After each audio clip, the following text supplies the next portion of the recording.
Oklahoma hires Project 2025 Mastermind to write history standards. I kid you not. Here it is. Let me speak about the radical left. You and I have both been parts of faculties and faculty senates and understand that the left has taken over our institutions.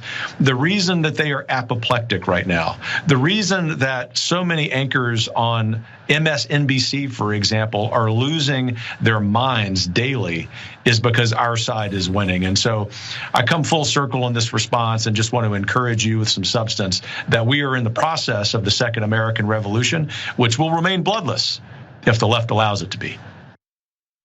All right, let me give you the background. Put up the picture for a man. So, the guy that said this is not so veiled threat, Kevin Roberts hints to bloodshed if the left doesn't comply with Project 2025. Per Right Wing Watch and Raw Story, Ryan Walters, Oklahoma's Christian Nationalist State Superintendent of Education, has assembled a team to rewrite the school's history standards, including key architect Kevin Roberts of Project 2025. Walters, who recently mandated teaching the Bible in all public schools as a historical document, now plans to overhaul the state social studies curriculum to promote his Christian nationalist worldview.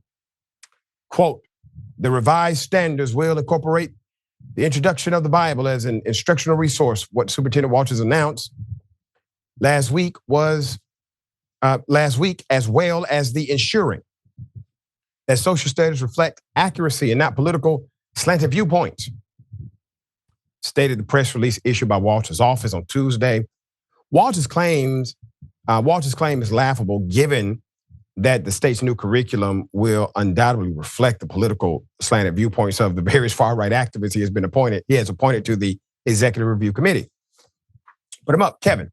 So, Kevin Roberts, the hard right activist who pushed the Heritage Foundation into the extreme MAGA territory, has been leading the Project 2025 effort to seize control of the federal government should former Donald Trump win the 2024 election. Project 2025, the 900 page blueprint, aims to replace the federal civil service with Trump loyalists and implement a far-right vision of America. In 2023, it was reported that in a speech celebrating the Heritage 50th anniversary, Kevin Roberts claimed the 2024 election is the last chance to save the nation from a, quote, woke socialist left.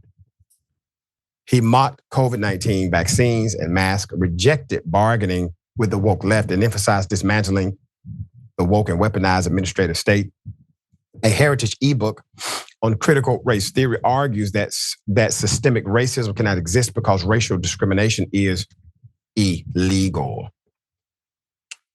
There's a report joining Roberts is Everett Piper. Everett, the former president of Oklahoma Wesleyan University, a far-right commentator and self-proclaimed proud right-wing religious nut. In 2017, it was reported that Everett Piper gained prominence on the religious right by attacking the ideological fascism, gay rights supporters, and liberals, accusing them of waging a war against Christians. He delivered the closing keynote at the 2015 World Congress of Families Summit, which opposed LGBT rights and reproductive freedom. Piper described critics of the WCF as, quote, hateful people, and claimed the Obama White House was more aligned with Muslim Brotherhood than Franklin Graham.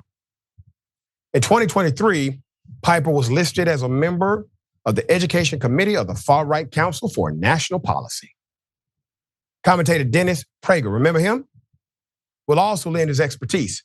They're calling out all the extremes to the committee, despite his organization, Prager University, being known for disinformation and right-wing propaganda. The right-wing youth video mill has produced content like animated cartoons of abolitionist Frederick Douglass calling slavery a compromise with a smile on his face. Walters had previously authorized the use of PragerU materials as classroom instructional content in Oklahoma. I don't know if you all can go on YouTube at some point and watch some of this material, but it is quite insane. In 2023, it was reported Prager opposed removing a statue of Confederate General Robert E. Lee from the U.S. Capitol. Prager, allied with Christian nationalists, promotes their false claims about U.S. history. He criticized Keith Ellison, the first Muslim elected to Congress, for using a Quran for a ceremonial swearing in instead of a Bible, stating, if you are incapable of taking an oath on that book, don't serve in Congress. Unhinged far-right broadcaster Steve Deese also has been named a member of Walters' committee despite his repeated calls for violence against his political opponents, including openly declaring that he wants to see, quote, Antifa members hanging from gallows and Trump ties. Go to video. And I'm like you. Who gives a flip about your tie, about the water, about all the stuff, what the media says? Who cares? Do your job. You swore to defend and protect the Constitution and the American people, then do it. And stop. Yeah, I want to see him take his tie off, Matthew, and hang some Antifa members with it. That's what I want to say. I want to see him take the tie off. I want to see Antifa members hanging from gallows and Trump ties. That's what I would like to see. Yeah. Oh, it gets deeper. Put him up full mast. Finally, probably the most alarming. Christian nationalist, pseudo-historian David Barton has been named to Walters' committee. It was noted before that Barton is almost single-handedly responsible for creating a lie that the separation of church and state is a myth, which the far right has used to justify harmful policies that weaken the separation of church and state, undermine women's rights, and deny legal equality to LGBTQ Americans. The profile also found Barton in 2023 after Representative Mike Johnson, who credited Barton with having a, quote, profound influence on me and my work and my life, was elected Speaker of the House. Barton has built a career on misusing and falsifying history, the Bible, and current events to promote his Christian nationalist agenda. He claims Christians with his far-right views should lead the nation according to biblical principles and falsely asserts the U.S. Constitution is based on the Bible. He supports unlimited Second Amendment rights like ownership of nuclear weapons and holds extreme views on abortion and LGBTQ issues, including claiming AIDS is God's punishment for sin. He even argues white people don't get enough credit for ending slavery. Here it is. Federal government in the last several years has spent tens of billions of dollars looking for a vaccine for AIDS, HIV/AIDS. And I don't think they will ever find a vaccine for HIV/AIDS. And I say that based on a particular Bible verse. If you look at what Romans 1:27 says, this is what the scripture says. It says, men, leaving natural relations with a woman, lusted toward each other and did that which is wrong, receiving in their bodies the penalties due them. Now notice this, homosexuals receive in their bodies the penalty due them. The Bible says if you engage in homosexuality, your body will do things that will penalize you. You know, the founding fathers under the Second Amendment, you could have cannons, you could have gunpowder stores, you could have any, because whatever the enemy had, you were able to have the same. Now we started saying, well, you know, you can't have this gun, or if it has 20 magazine, 20 rounds in the magazine. In their day, no. You have to be able to defeat whoever comes against you. When Congress passes the amendment to end slavery and to grant civil rights and grant equal status, it's only whites voting. So you have 2/3 of the whites in the House, 2/3 of the whites in the Senate say, we want blacks to have the same rights we do. Then it goes to the states where the 3/4 of the states, whites, and 3/4 of the states, only one can vote. So it really is whites saying this is wrong for us to have status different from everybody else. It's the whites who gave up the rights and say we want equality. You think white people gave up rights in order to make sure other people have rights? You think that's how it works, preacher?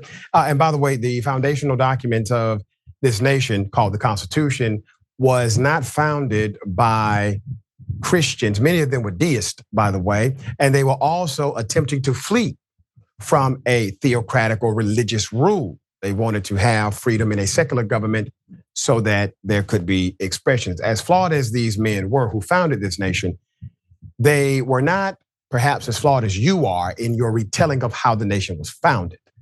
The reality is there is a separation of church and state. The reality is individuals are free to exercise their religious belief in accordance to law and Constitution. The reality is you would not have voted to free black folk at all at any time.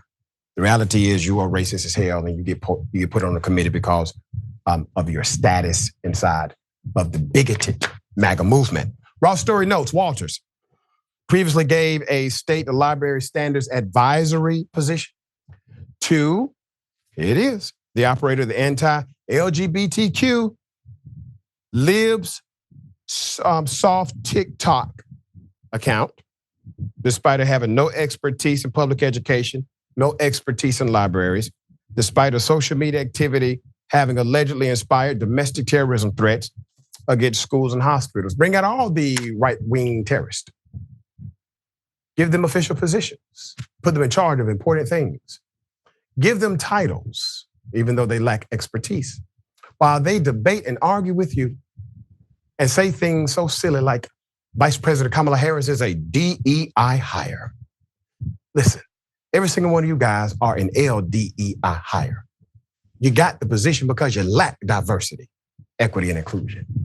White males have been able to champion these causes and create these coalitions without anyone questioning their credentials. Hell, the My Pillow guy just said that he should be appointed in charge of all elections in the United States of America once Trump gets re-elected, if so. No expertise whatsoever, none. But he should be in charge. Here we go. Mr. Mayor, thoughts? Listen, you're wrong, dog. They got expertise in whiteness, right? Look at everybody he appointed to do this public education is a white man. This is the America that they dream of. This is what they want. They are anti-intellectual for a reason. The reason they are anti-intellectual because their argument, their platform is not based on thought. It's based on a simple idea that they want one thing to return to truth, that this is a white male land-owning country. And if you're in agreement with that, then you are anti them. Their Christian nationalism is not Christianity. Even Jesus said, give unto Caesar what is his. Let the government be, right? Even Jesus said that. They know that it's not just it's freedom from religion. So this idea that the intellect matters is anti them. They just care about whiteness. Yeah, and the reality is what we have in front of us is the rewriting of history in real time. We always knew that history is actually his story. The Boston Tea Party was not a tea party, is my point. In the other context, they would have called it a terrorist attack or an act of war, right? But because of who wrote the story, who penned the narrative, it becomes very different in the eyes of history. So here we are in real time. We have video, we have eyewitnesses, we have police reports, we have everything you could possibly have as evidence as to what happened. They will get on television and spin it as if none of that happened. So now you see one of their tactics, their strategies, and this is why I bring it up. It becomes more imperative, and Senator John Ossoff and I had this conversation not too long ago. Mr. Mayor, it becomes more imperative today to invest in things that allow us to continue the education, the proper education of ourselves and our children well outside of these public arenas, including public schools. Do it at home, do it at the Human and Civil Rights Museum, do it at the John Lewis Academy in Atlanta, do it in places where you can and support those institutions that are still stable and allow for true history, because what they're trying to take away, they can only do so if we allow them to feed us information through one avenue. And that is my point to bring all of this to a head. We do not have to accept their educational status and their educational protocol. While we fight that, at the same time, we can establish or reestablish protocols of our own. What say you?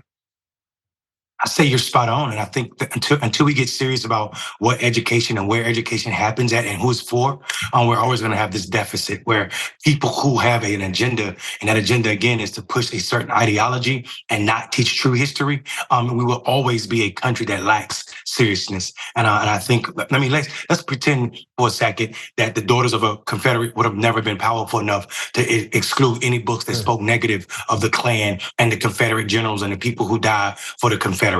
then people would truly understand that there was no such thing as Northern aggression. There's no such thing as a lost cause. There's just a certain thing that a group of Southern states wanted to continue to own Black people, and that would be the narrative. But for centuries or generations, not centuries, generation after the Civil War, we saw in Southern school, people were literally being taught that white council, the citizen white council, the Klan all fought for a noble cause, and that noble cause was Northern aggression, not the ownership of Black people.